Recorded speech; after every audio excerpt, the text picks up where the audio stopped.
When I first saw the AirPods Max, I wasn't a huge fan of the design at all. I thought it was like, didn't really look that good to me. I'm more of a fan of this kind of design rather than this, but the more that I've seen them and the more that I've used them, they've actually grown on me. So I think we can call it some sort of like Cybertruck syndrome, because when I first saw the Cybertruck, I was like,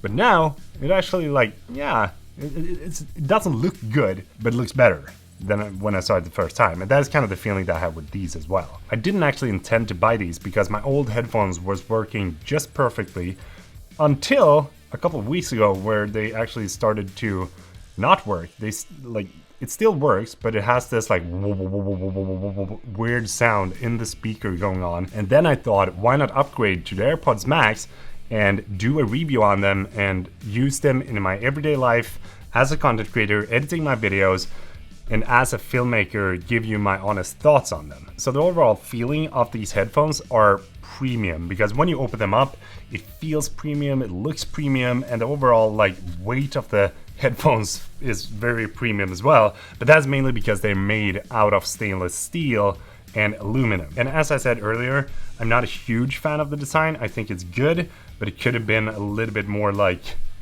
these. I don't know why. There's something there that's not like really selling it to me. But I do think that this part where you can remove the earpiece is pure genius, because being able to change out these parts on your headphones is not only good for the environment, because if these break, then you don't have to buy new headphones. You can just switch this piece out, and you're ready to go. So I think that that is a genius move from Apple, and I would really love to see this feature be implemented in a lot of other brands as well. As a content creator, I'm not that keen of like how my headphones look, as long as they look good and they also portable, so I can bring them with me wherever I go. And we're not even gonna jump into like how the whole purse of these look like, because it just looks bad. But you can't fold them. This is the only way that you can fold them down. You can't fold them in any other way. Meanwhile, my old headphones could be folded like this, and you could put them down in a compartment in your camera bag, but now you can't. So I've truly noticed that these are a pain in the ass to bring with me whenever I wanna like go home from the studio and pack everything down in my bag. Then I have to take these separately and walk around with those, because my bag is packed to the brim with different stuff. So not being able to have the portability that I have in these headphones is something that I definitely miss on a daily basis. I've been using them extensively when I've been editing at home and also here in the office, and I do think that they give you a really crisp sound and a really true to life sound whenever you're adding sound effects to your videos, or when you're like listening for different noise cuts and, you know, really want to hear those tiny details in your videos. But since they are very heavy for being a pair of headphones, you can also feel the weight on your head when you walk around with them for a longer period of time. This is something that I've noticed, especially when I'm editing longer videos, or whenever I'm listening to music and walking around at home. Then you can feel like on this part right here, that's giving you a little bit of a pressure in the middle of your head. And the weight difference is actually pretty noticeable when you're holding them like this as well. So if you're gonna use your headphones for a longer period of time, I do think that this solution that I got here isn't the best one, because it kind of like cuts into your head after a while. When it comes to noise canceling, I do think that that function is slightly better than the Sony's, but then again, these are Mark III, not Mark IV, so I can't give you my opinion on how they work with the latest tech that Sony has to offer. But I do think that this noise canceling is very good, and it's also like instantly turning on when you put on your headphones because they are designed to work with Apple products. And since I'm having Apple here in the studio, I'm using an iPhone 12 Pro as well. These just fit in so good with everything that I use. And it's also very responsive when you're turning on and off the ambient sound or the noise cancellation.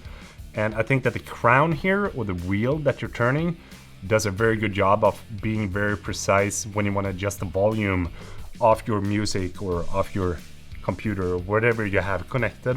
And when you have them connected to your phone and you put them on your head, your phone instantly tells you how much battery that is left in the headphones. And that is something that I was really missing on the Sonys, because you always had to like click it and ask it and how much battery it was left in the headphones. And now you can just take them on and then you see it instantly. And that is something that I like a whole lot. On the other hand though, the Sony ones can be turned off.